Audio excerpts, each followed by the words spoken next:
Friends, welcome back to Sai Surya cooking channel.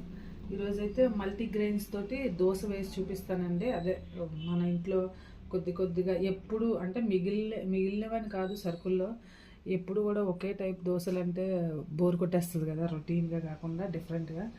దానికోసం అయితే ఒక కప్పు మినప్పప్పు, అలాగే కొద్దిగా ఒక కప్పు ఎర్ర కందిపప్పు, తర్వాత ఒక కప్పు శనగపప్పు, ఒక కప్పు పెసరపప్పు, ఒక కప్పు కందిపప్పు, అలాగే అంటే రైస్ అయితే రైసు మనం వడ్లు పట్టించుకున్న బియ్యంలో చెరిగితే నూకలు వస్తాయి కదండి, అవైనా పర్వాలేదు, దోశకు బాగుంటాయి. రైస్ నెక్స్ట్ కొద్దిగా నానబెట్టుకున్న మెంతులు, ఒక 3 పచ్చిమిర్చి, చిన్న అల్లం ముక్క, అలాగే వీటితో పాటు కొన్ని అటుకులు, వాటితో కొన్ని అటుకులు కూడా వేసుకోండి. ఎందుకంటే దోశ క్రిస్పీగా బాగా క్రంచీగా వస్తుంది, మెత్తగా కాకుండా టేస్ట్గా కూడా ఉంటుంది. సో కలర్ కావాలనుకుంటే చిన్న బెల్లం ముక్క కూడా యాడ్ చేసుకోవచ్చు, నేను చూపిస్తాను. ఇవన్నీ కూడా ఒక గిన్నెలో వేసుకొని ఒక 2 times వాష్ చేసుకొని మిక్సీ పట్టేసుకుందాం. నేను ఆల్రెడీ నానబెట్టాను, 5 hours నానబెట్టాను. సో మీరు కూడా అలా నానబెట్టుకొని ఉంచుకుంటే తర్వాత కలుపుకొని మిక్సీ పట్టేసుకున్నాక ఒక 7 hours అయినా నాని ఉండాలి పిండి. అలా అయితేనే దోశలు బాగా వస్తాయి కదండి. ఒక 7 hours ఉంటే దోశ బాగా వస్తుంది. మనం అర్జెంటుగా అప్పటికప్పుడు వేసుకుంటే అంత టేస్ట్గా అనిపించదండి, పలచగా మనకు తగినట్టుగా కూడా రాదు. అందుకే మ్యాక్సిమం ఒక 7 hours అయితే గ్రైండ్ చేశాక పక్కన పెట్టుకోవాలి. ఓకేనండి, దీన్ని అంతా అన్నీ గ్రైండ్ చేసుకుందాం. ఇవన్నీ మిక్సీ పట్టేసుకుందాం. కడుక్కున్నాం కదా, ఇంకా చిన్న అల్లం ముక్క, అలాగే ఒక 3 పచ్చిమిర్చి,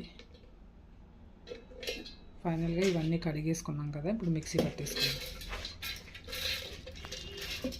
ఓకేనండి, ఇది ఇలా ఫైన్గా మామూలుగా గ్రైండ్ చేసుకున్నాక దీన్నంతా కూడా ఒక 7-8 hours అంటే 7-8 గంటలు నానబెట్టుకొని ఉంచుకోవాలి. అలా అయితేనే కొద్దిగా పులుస్తుంది కదా, అప్పుడు దోశ బాగా వస్తుంది. ఇలాంటిదంతా మార్నింగ్ కాకుండా ఎస్టర్డే నైటే, ముందు రోజు నైటే ప్రిపేర్ చేసుకుంటే మనకి ఎర్లీ మార్నింగే దోశ వేసుకోవడానికి ఈజీగా అవుతుంది కదండి. సో అందుకని దీన్ని ఒక 7-8 గంటలు నానబెట్టుకుందాం, అప్పుడు దోశ వేసుకుందాం. నేనండి చెప్పాను కదా, ఇగో మనం ఒక 6-7 గంటలు ఇలాగా గ్రైండ్ చేసుకొని పెట్టుకుంటే పిండిగా ఎలా వచ్చిందని. మనం మార్నింగే అన్నీ నానబెట్టి రుబ్బుకోవడం అంటే కష్టం కదండి. సో నైట్ పడుకునే ముందు నానబెట్టుకొని మొత్తం అన్ని పప్పులన్నీ కూడా రుబ్బేసుకొని సాల్ట్ వేయకుండా ఫ్రిడ్జ్లో పెట్టుకొని మార్నింగే బయటికి తీసి అప్పుడు సాల్ట్ కలుపుకొని, ఉప్పు కలుపుకొని వేసుకుంటే మన మల్టీగ్రెయిన్ దోశ చాలా బాగా పర్ఫెక్ట్గా స్మూత్గా చాలా బాగా వస్తుందండి. ఓకేనండి, ప్రాసెస్ అయితే స్టార్ట్ చేద్దాం. ఓకేనండి, ముందుగా స్టవ్ వెలిగించుకొని ఒక ప్యాన్ పెట్టుకుందాం. ఓకేనండి, ఇప్పుడు ప్యాన్ హీట్ ఎక్కింది కదా, ఆయిల్ వేసుకుందాం.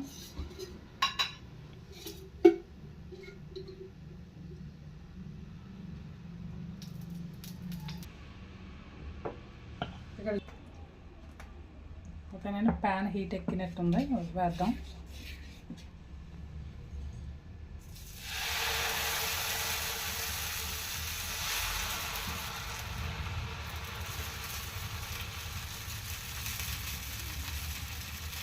మరీ ఎక్కువసేపు స్టోర్ చేయకూడదండి, అంటే పప్పులు కదా, టేస్ట్ మారిపోతుంది.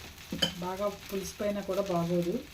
6-7 hours కంటే ఇంకెక్కువ ఉంచకూడదు. మనం అంటే మార్నింగ్ అలా వేయలేం కదా, సో నైటే రుబ్బుకొని వెంటనే ఫ్రిడ్జ్లో పెట్టేసుకొని మార్నింగ్ ఉప్పు కలిపి వేసుకుంటే సరిపోతుంది. అప్పటికప్పుడు వేసుకోవాలనుకుంటే కనీసం ఒక 2 hours అయినా దాన్ని కొంచెం నానాలి పిండి, అలా అయితేనే టేస్ట్గా వస్తుంది దోశ.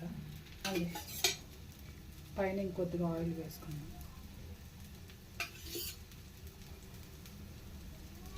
దోశ రెడీ అయిపోయిందండి.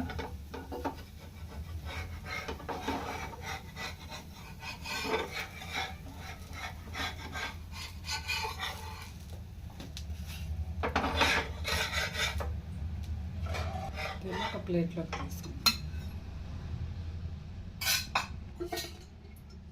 నెక్స్ట్ మళ్ళీ అలాగే వేసుకోవాలండి అన్నీ. కొంచెం ప్యాన్ అంతా ఈవెన్గా అయ్యేలాగా కొంచెం ఇలా అనుకుంటే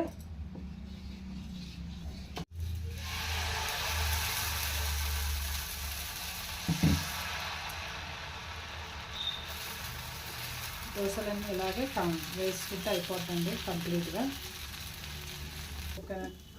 ఓకే, దోశ ఇది కూడా రెడీ అయిపోయింది.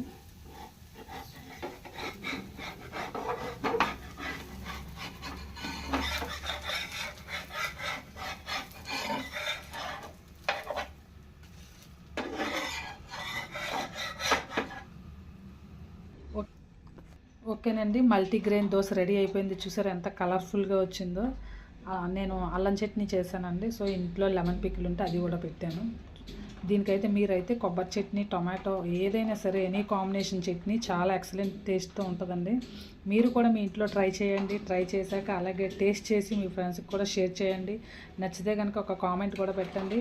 Like and subscribe my channel. Okay, bye friends. మళ్ళీ నెక్స్ట్ వీడియోలో ఇంకో వంటతో కలుద్దాం.